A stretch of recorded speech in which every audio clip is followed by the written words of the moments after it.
Hi there. So, good morning once again. I am teacher Veronica, your English grammar teacher for this semester. And just to have a recap of what we did last time, we already started with our lesson and we covered already mentioning about the parts of speech. And we made mention that there are 8 or 9. But take note that I will be following still the 9 total number of these parts of speech. And so from there, after analyzing, then we started with our first part of speech, and that was our interjection, right? And from there, we already had examples, and we finished at least, I think, already until let me just recall, I think we finished until number 10, or rather, letter K of our different ways of projecting our emotions.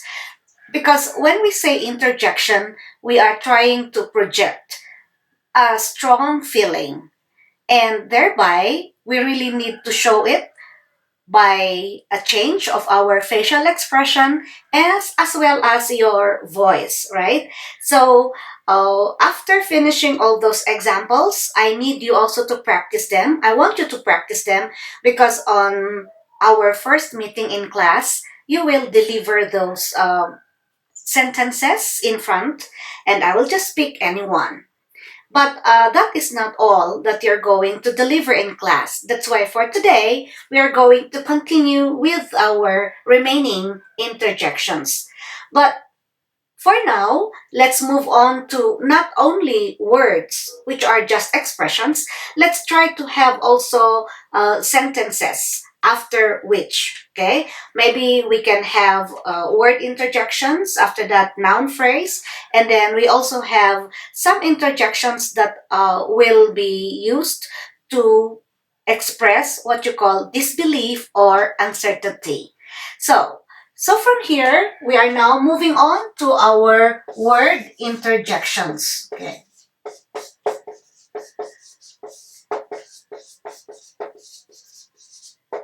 And these word interjections, we focus our attention to our adjectives. Okay. So there are also interjections that are words, and maybe one part of speech that we can make use of is what you call our adjective. Now, when we say that we have a word interjection, we can start off with a word such as, so I will move on to the next letter, which is letter L. So if we have a word interjection, you can start off with the word nice, okay? So you can still have a strong feeling for that. You are showing like an appreciation or joy that that person has achieved something. For example, you got the highest score. Highest score in the game.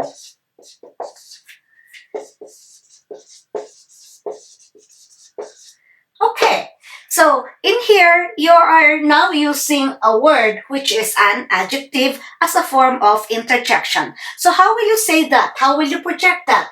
Then joy should also be felt. So you say, nice, you got the highest score in the game.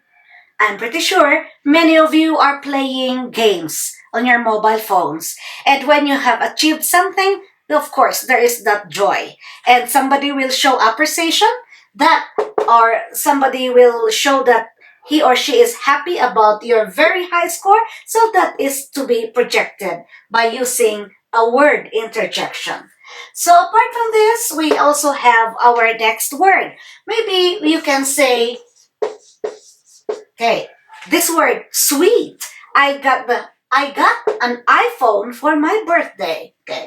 So sweet. I got an iPhone 11. Okay. The latest model, I suppose. I got an iPhone 11 for my birthday. Of course, you should be happy that you received something, an expression that you can say for that maybe would be the word sweet. You say, sweet, I got an iPhone 11 for my birthday. Okay, so from there, still we have another word, an adjective. So we can also say good. Now we can move on to the next lesson.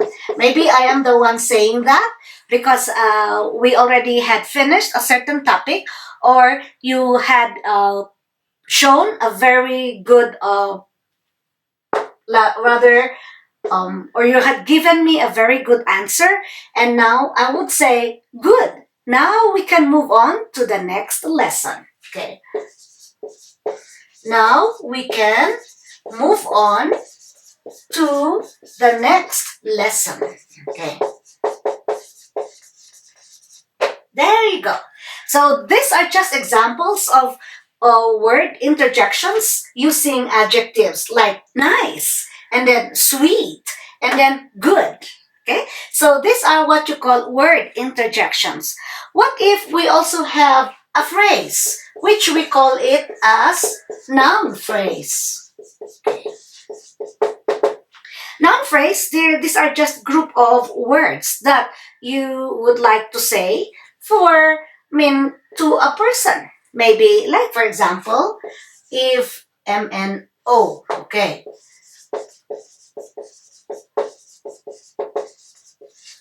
Congratulations, you won the match. Okay.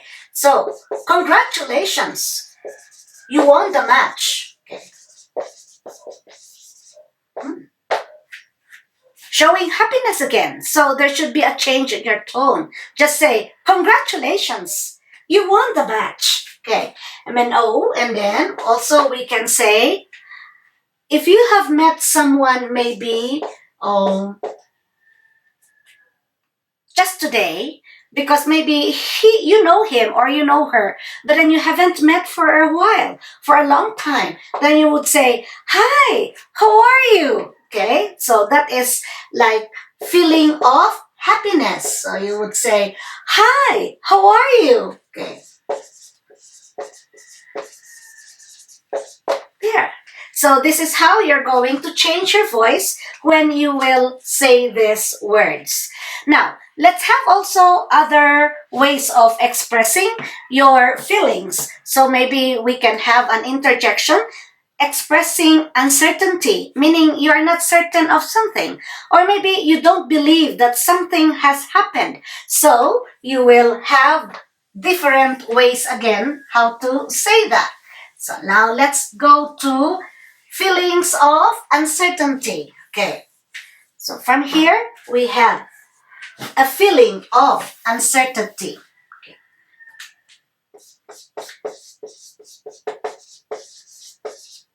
Feelings of disbelief or uncertainty. Okay. So how do we say this? For example, let's move on to our letter Q. Maybe you can have this expression. And because you really don't believe it, so in here, maybe you can better use a punctuation mark, which is a question mark. A feeling of disbelief, then you would say, what? You still haven't submitted your work or your project? Okay, so you still haven't submitted your project or work. Okay. Your project. Okay. Maybe one of your classmates will ask you about it, and he can't believe that you haven't done it yet. So you say, what? You still haven't submitted your project? Okay, so you need to have a pause in here and with a strong emotion. Okay, so another way of expressing your disbelief is we have the word, oh, really? Okay, and then question mark. Oh, really? I never thought he'd be that kind of guy. Okay. I never thought. Okay. Maybe I'll say his. Okay. I never thought he's that kind of guy.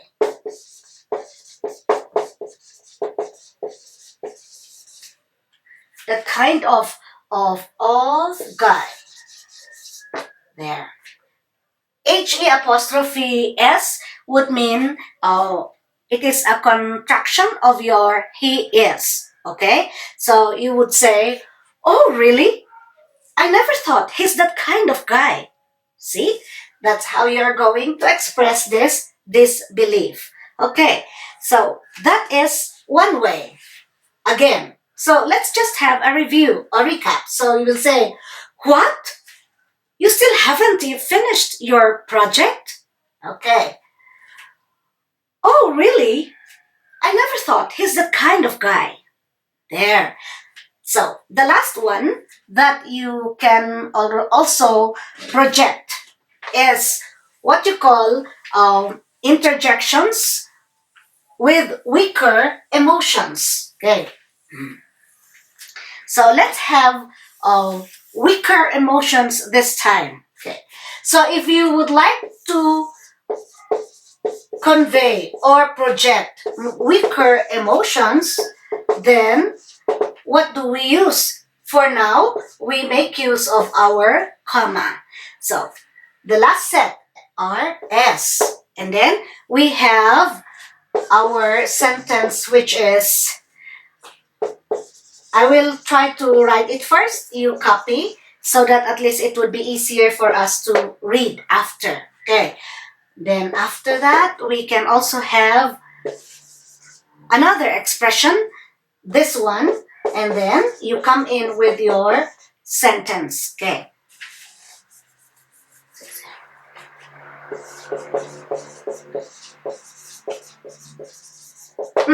And then we have also the last, I think. Oh, yeah. Okay. And we have the letter U.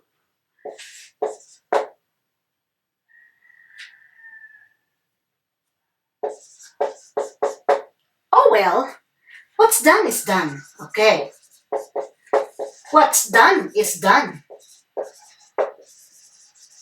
Okay.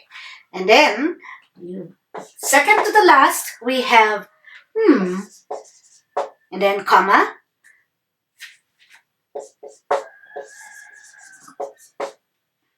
I don't think so. I guess you have been using this as well.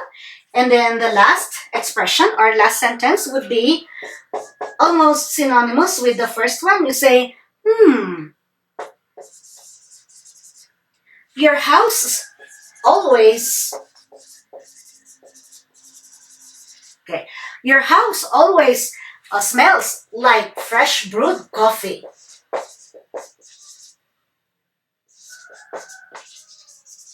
Fresh brewed coffee. Okay. Okay. So I will try to read it to you so that at least you know how to project it as well in class. So for weaker emotions, we make use of our comma. So let's say, for example, for the first sentence, you say, me? Who cares? Okay. So it's just a weak emotion this time. Me? Who cares? Okay. And this one, that feels great. Maybe you're satisfied with what you had eaten or what you had done. Okay, so we say, that feels great. And the next one would be, oh well, what's done is done. Maybe you would like just to tell your friend, don't cry over spilled milk. Meaning you cannot do anything. Let's move on because it is already finished. Okay? What you need to do is just try to improve next time. Is it not? For example, you did not do well in your grade for this last semester. So, what else can you do? What's done is done. That's the meaning. So, how will you say that? Oh, well, what's done is done. Okay? And then this one, you are not sure of something. So, or yeah, sometimes you say, or you don't approve of what your friend is telling you. So you would say, I don't think so. Okay? So you would say, I don't think so. Okay.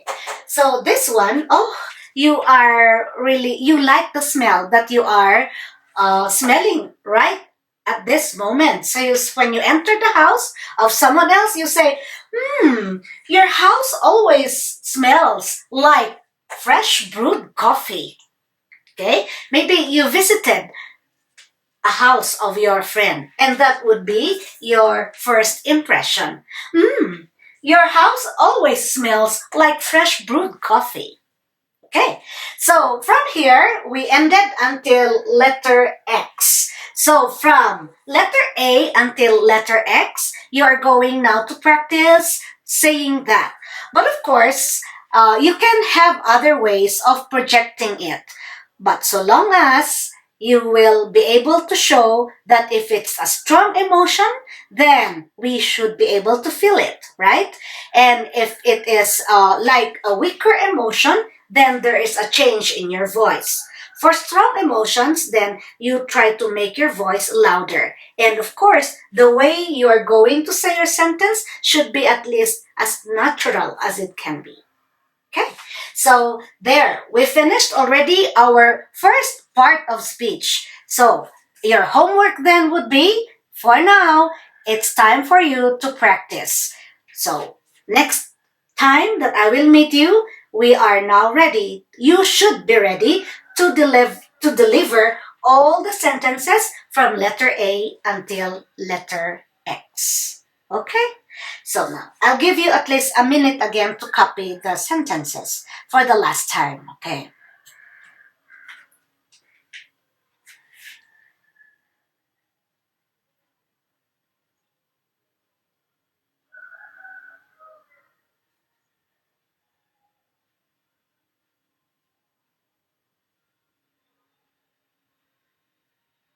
Okay, so from here, let's move on to our next lesson, okay?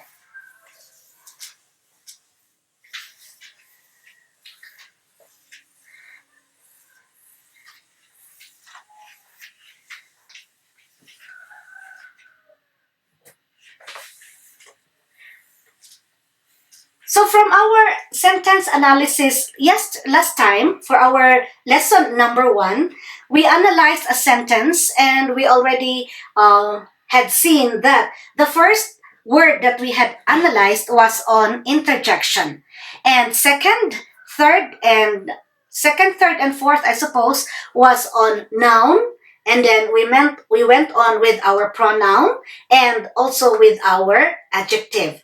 This time we are now ready to tackle a more serious topic. Actually, the first one that we had discussed was just what you call a warm up. It's a warm up for your speaking part. Therefore, in our second lesson and the upcoming lessons, we are now ready for a more serious topic. Now we are here already to analyze our nouns, adjectives, and pronouns. To begin with, let's have a look at our functions of the parts of speech. Functions of words. What are these words? Functions of what you call our nouns. Most often, I will be tackling about the nouns, but then we cannot get rid of also coming in analyzing other parts of speech, such as what you call our pronouns. And sometimes we can also have our adjectives to include in here. Okay, so when we say functions, what do we mean by this? Analyzing words in a sentence will be very effective in order for you to really see if your sentence is grammatically correct or not. Thereby, it will lead you to be more creative as well to construct a better sentence. And when we say functions of nouns, we are going to see how the words are used in the sentence. What are the uses of these words or parts of speech in our sentence? So let's start off with our nouns, pronouns, and adjectives. I should not be going back already to the very basic of what is a noun, what is an adjective, or what is a pronoun, because it is presumed already that you had discussed this in your lower level. That's why I have to move on to a higher level, and that would be our analysis part. Now, we are ready to analyze our nouns, pronouns, and adjectives. Okay, so the first function of a noun, of a pronoun, or of an adjective is what you call a subject. Okay, maybe I'll start off with what you call our subject. So, what is a subject? Okay, so a subject is to be analyzed that it is what you call now a doer of our verb. Is it not? Who is doing the action in our sentence? And that would be our verb.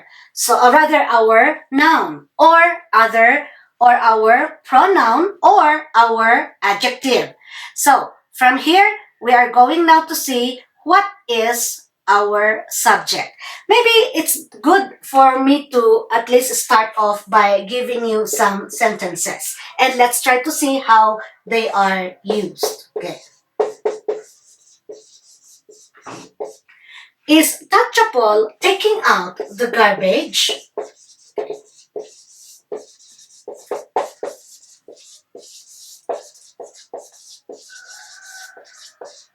Now, in this sentence, very simple, as you can see, and it is a question sentence. So, who are we talking about in our sentence?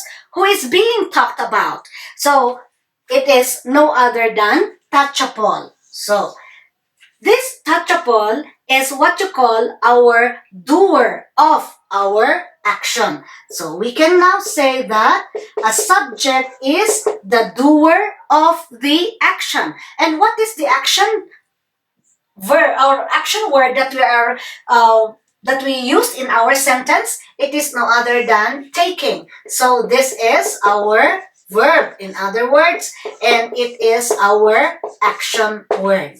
Okay, so when we say subject, subject is a word that will tell us who is doing the action or who did the action. This time, we are in the present progressive, though it is in a question form. So now, in here, we have already our doer. What part of speech is touchable? It is a name word, as we have mentioned. When we say it's a name word, then of course we say that this is a noun. So, to cut it short, a subject is the doer of the action. How about if I give you another sentence which goes, there are many rich people in Thailand. Okay, there, do you agree with this sentence? There are many rich people in Thailand. There. So, with this, with our sentence, what do you think is the subject? Or what word did we use as the subject in our sentence? Who are we talking about in this sentence? That should be your main target. You ask a question, who is being talked about in this sentence? And that would be totally or immediately the subject of your sentence. Now, may I go back to my question? Who is being talked about? Or I would say, who are being talked about in the sentence? So, as you can see now in here, we have no other than the people. Okay? So, this is the word that is being talked about in the sentence. Therefore, What part of speech is this? It is again a noun. Aside from saying that a subject is the doer of the action, we can also say that a subject is the one being talked about in our sentence. Like in this case. So we have people used as the subject of our sentence. Take note, teacher, is it not that the first word should be the subject of our sentence? No, no. It's not always the case. In this case, we have our first word as there. This word there, take note of this, can never be the subject of any sentence. Why? Because there is not a noun. It's neither not, it's not even a pronoun or an adjective. So this is what you call an adverb. And adverbs can never be used as the subject of your sentence. Take note of that. I hope you should be jotting down or writing down important notes so that you will not forget. I repeat, this word there is an adverb and can never be used as the subject of your sentence. Now, in my quizzes or in my exam later on, I will be using this word. So the rule is, if you have this word there, which is an adverb, used in the sentence, where can you find then the subject? You find your subject after your verb. And what is the verb of our sentence? It is the word there, or rather are. And what kind of verb is are? This is now called your linking verb. In other words, when we have there, follow me, if we have there word in the sentence, where can you find the subject? It is found after your verb. It is often always a linking verb. So what is your verb in here? Are. And then after that, you can now find your subject. And what are these words in this sentence? How are they used? What are their functions? Many will tell us how many people we are talking about, but it's not definite. So it is how many people? Many.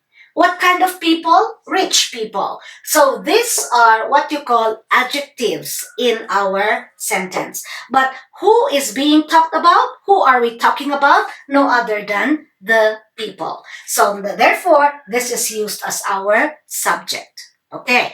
So we made use of a noun to be our subject. Again, in here, we used a noun as our subject. But the main point in here is, whenever you see the word there, take note, it is not the subject of the sentence. You look for your subject after your linking verb. Okay? So, apart from this, how else can we analyze our subject in a certain sentence? Maybe I will give you what you call another sentence. Okay, maybe I'll start off with, exercising. Exercising is good for your body. It's good for your body. Okay. So in here, my question a while ago was who? Who is being talked about? Now in here, in this sentence, exercising is good for your body. Now I come in with a question that goes, what are we talking about in our sentence? So what are we talking about? We are talking about this word, exercising. Okay? So what is being talked about in our sentence? It is no other than exercising. And what part of speech is exercising? This word, exercising, is still a noun. Take note. How can that be? Is this not a verb? It is not a verb. Though it can be a verb, but at this point in time, it is not used as a verb because it is the one being talked about. It is what we are talking about. That's why it is already a noun. And how come that this became a noun? So I will just try to see how this word is formed. This exercising is formed by what you call it looks like a verb. Yes, that's why many of you are confused with this. If ever it is formed by a verb plus, as you can see, it has an ing with an ing form. Yes, you can see that it is like a verb because it starts off with exercise and then come in with your ing. But then it is not used as a verb. Why? You can only use this as a verb if it has a helping verb. For example, she is exercising right now. Okay. She is exercising in her room. Okay. Meaning she is doing the exercise. Okay. She is exercising right now. In this case, as you can see, we have our is, which is acting as our helping verb. It helps another verb. That's why it's called helping verb. And then we come in here a verb, an action verb this time, which is now the main verb. And since it is showing an action and it is always with what you call a helping verb. Therefore, this word exercising in this sentence is functioning as a verb.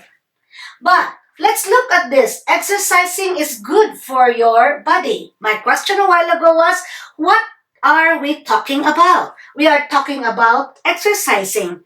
And this exercising is now a noun. Why? Though it is formed by a verb plus ing, since it is used as a noun, how do we call this kind of word? This is called a gerund. Gerund. Gerund is a word that is formed by a verb plus an ing. But then it is used as a noun. That's why it is not a verb. Any word that is formed by a verb plus an ing is called a gerund. But this time, it is already used as a noun. That is its function. Okay? So this time, we have a subject which is a gerund. That is used as a noun. Okay.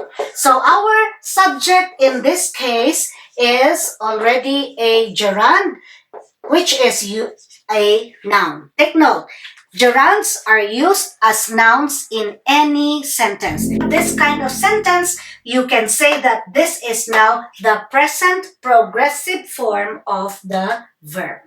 Okay? I hope that is clear. If you ask me, teacher, what is the difference of exercising as, as a noun and is exercising as a verb?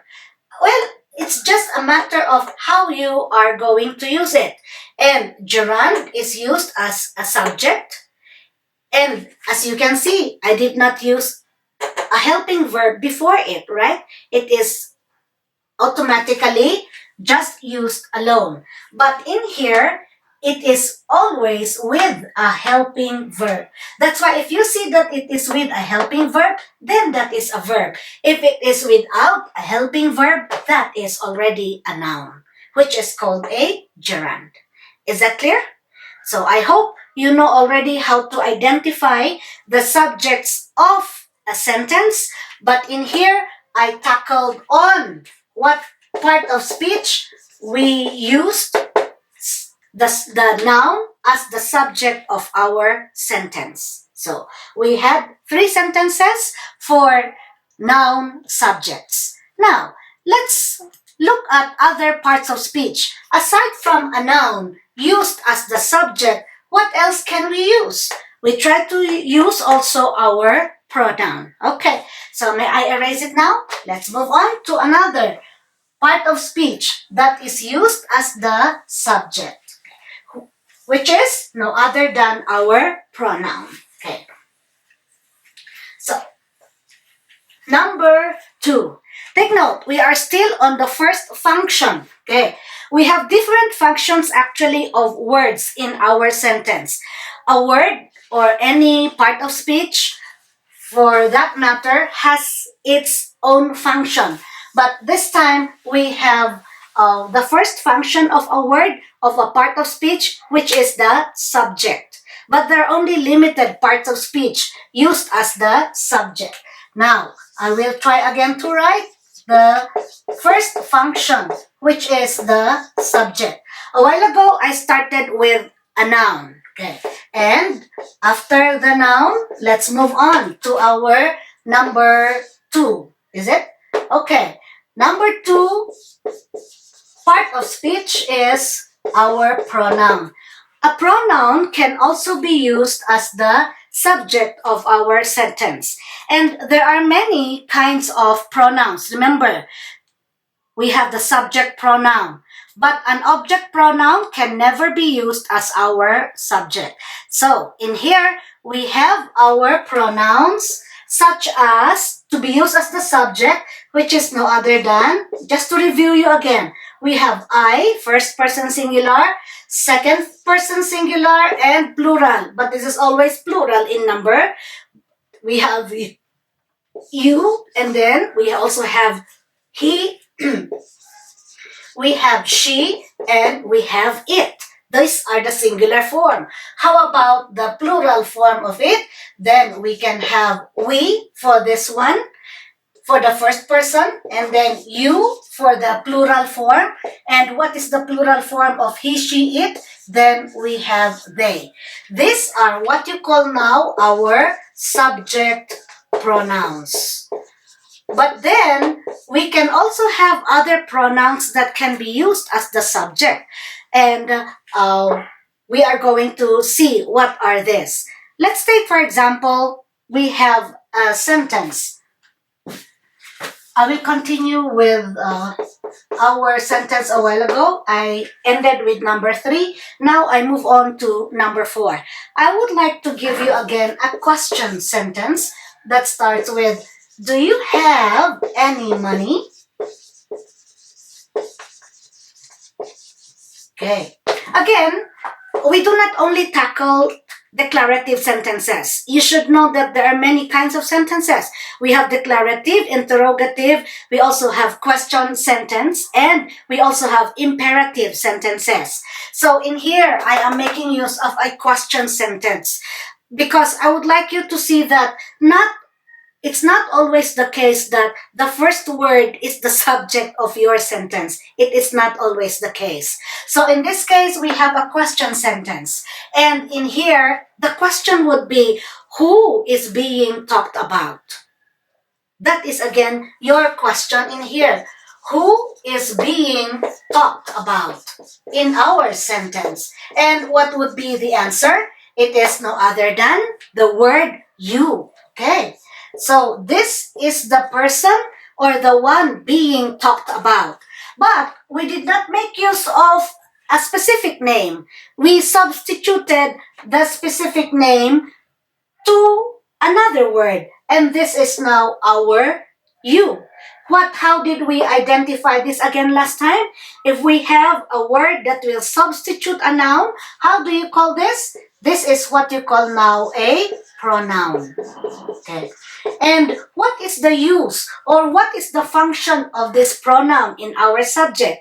As I have mentioned again, the pronoun you is telling us who is being talked about in our sentence. That's why this you is already used or is functioning as the subject of your sentence. Okay? So, take note that there are a lot of pronouns that you have to know.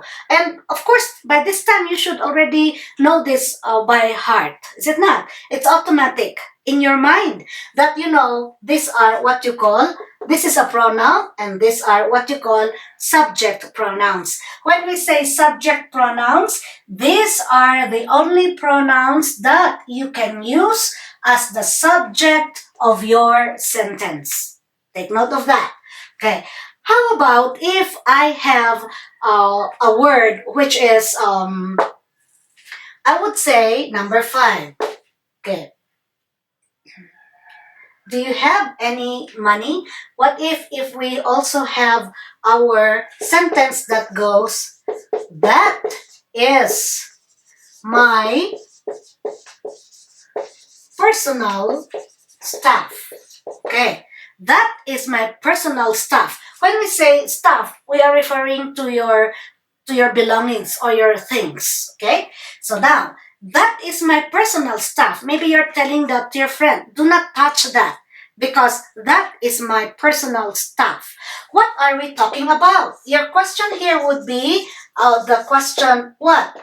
What is being talked about? What are we talking about in our sentence? It is no other than this word, that. And when we say that, you can say it, show it also through an action. And you will say, that is my personal stuff. Or you say, that is my bag. That is my book. Please do not touch it. Okay. So in this case, this is the one being talked about. Okay. So if this will tell us that this is what is being talked about, therefore this is used as our subject. And you might ask me, but teacher, what kind of word is that? What part of speech is that? It will substitute a noun because you do not need to say the specific name of that stuff that you are talking about, or you do not need to say the name of the specific thing, but you can just say, that is my personal stuff. So in this case, it is what you call a pronoun. And this pronoun is used as the subject of our sentence. And what kind of pronoun is this? It will demonstrate, it will tell us where is that thing. So it is what you call now a demonstrative pronoun. Where is that thing located? That. Okay? A little bit far from you. And you say, this is my stuff. Or I will demonstrate it. This is my pen. And I will put it a little bit further and I will say, that is my pen. And if I want to say many, those are my books. And if you will say near you, you would say, these are my books. Okay? So in here, you don't need to specify the specific thing that you're talking about. Why? Because you are already demonstrating, or you are already pointing at it, whether near or far. That is the role of a demonstrative pronoun. But what if you encounter sentences like this? I can put it in another way. So I will say, that pen is mine. Okay. So in here, you already specified the thing that you are talking about. So what specific thing are we talking about in our sentence? We are talking about pen. Is it not? So in this case, pen, what part of speech is this? It is a noun. What are we talking about? In this sentence, it is the pen. Therefore, what is the function of pen? It is now used as the subject of our sentence. Now, in this case, we did not say that this word that is our subject. No, because this word, what is the function? It is just trying to tell us which pen we are talking about. That pen and not this pen. Okay? So, not my pen, but that pen. So, this word that will already describe our pen. That's why if this word describes, then it is no longer used, or it is not functioning already as a pronoun, but it will already function as an adjective. See now the difference? If you see that this word that is with a noun, therefore it is used as an adjective. Then you ask me, teacher, what kind of adjective is that? Then we also have what you call a demonstrative adjective. Okay? This that is functioning as an adjective because it describes the noun pen. In here, this word that is not a descriptive word, but it is telling us what are we talking about. That's why it is used as a subject and it is used as a pronoun. So when we say that, a word like this is, when do we say that a word such as that, these, those are pronouns or adjectives? This is just the technique. If it is used alone, then you say that it is a pronoun. But if it is with a noun, then that is what you call an adjective. So the formula here is adjective plus a noun. Then this word will function as an adjective. But if we have only a word used alone, then that is already a noun. Got it? So I hope you know the distinction. So uh, what are the other demonstrative pronouns? Okay, let's just again review. If the thing is just near you and it is singular, then you say this. This is my personal stuff. What if it is far from you? Then you say that is my personal stuff. But if you say that it is plural in number, then you will say, these are my personal stuff. And if it is far from you, then you say, those are my personal stuff. Okay, by the way, you don't put S in here anymore because this is a non-count noun. It is used as a singular or plural. Okay, so it will always be stuff. Now, whether singular or plural, we always use it that way.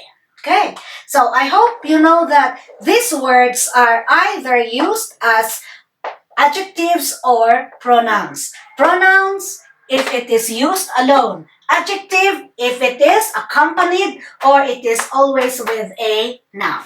That is now the difference. Okay, so from here, so we have already our second part of speech used as the subject, which is no other than your pronoun. So apart from this, then you also have to remember some details. Okay. So may I erase this because I would like to show you some other things to remember. Okay. So may I remove that part? Okay. But sometimes in a sentence, there are things that you should also remember. It's not always the case that you can see a subject in a certain sentence. Sometimes it is not explicitly stated, meaning it's not there that you can read or that you can see.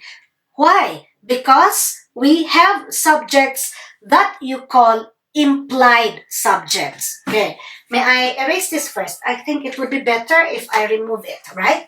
So, in connection with our pronoun, so that at least when I ask you to analyze sometimes sentences, you might be looking for the subject. But actually, in some sentences, we have what you call implied or understood subject. So, this is something that you have to remember. Also, when you will be taking your exams in the future, there are what you call implied or understood subjects. Okay. When we say understood subject, it means to say that the subject is not explicitly stated. It means that the subject is not explicitly stated.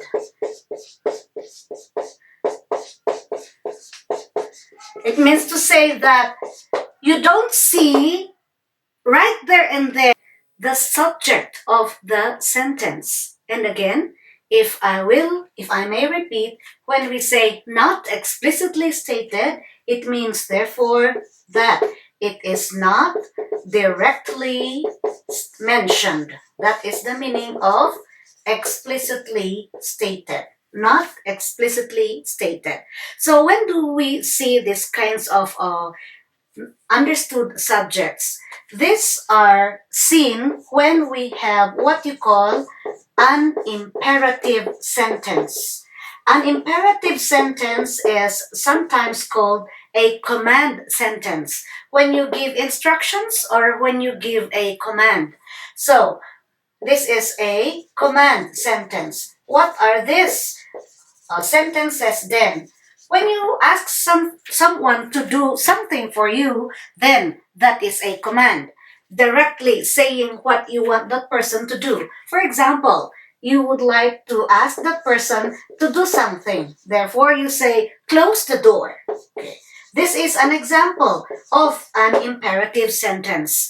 Who is going to do the action of closing? As you can see, what is the subject of the sentence? It's not directly stated. We only have immediately our verb close, and we have our door, which is our object. Now, where is the subject? You cannot see it in our sentence. This is an example, therefore, of an imperative sentence. The subject is already understood because you are talking to somebody else. Now, here comes our understood subject, which is no other than you. So, this is an example of an implied subject.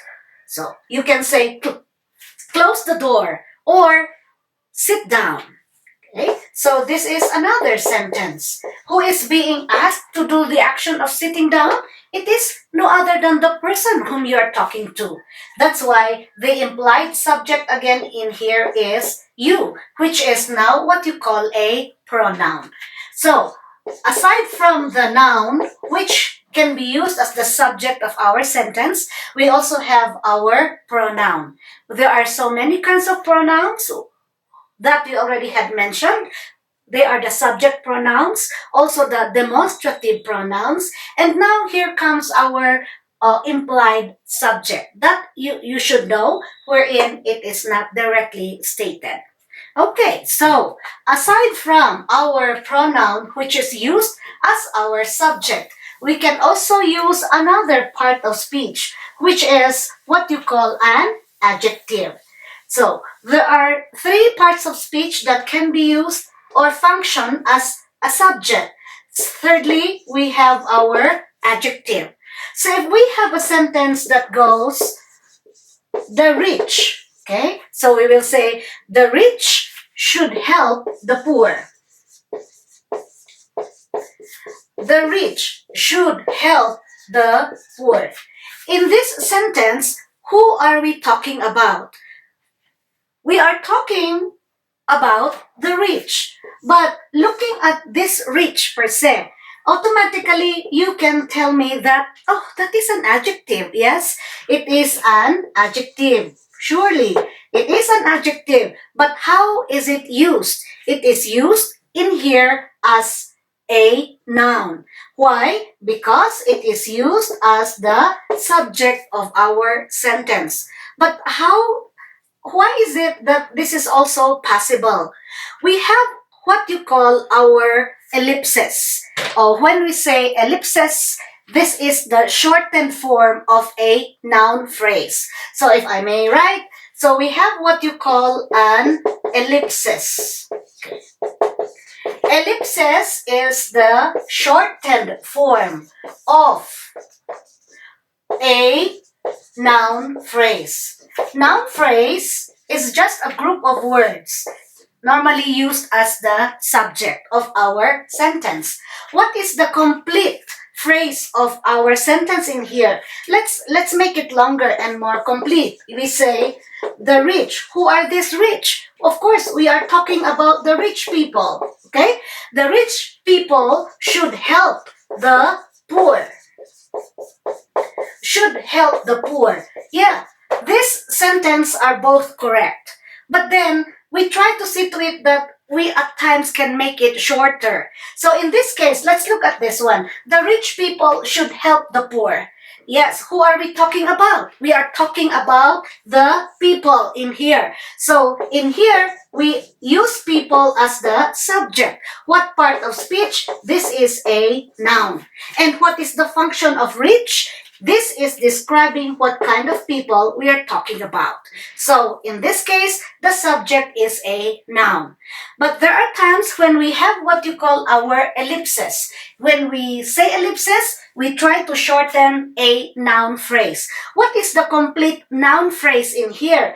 It starts from the article the until the word people. We try to shorten this. We remove one word. And still the meaning will be the same. It's still complete. So you would say, if you would like to shorten this noun phrase, you will just say the rich.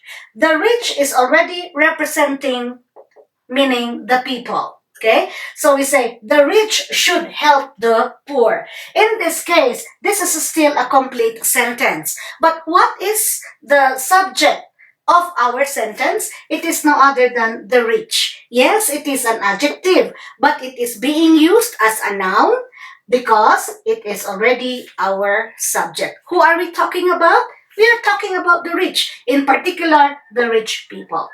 Now, in here, it is an adjective, but then it is now used functioning as the subject of our sentence. But compare it with the second one, the rich people. In here, the rich is no longer our subject, but it's already the people.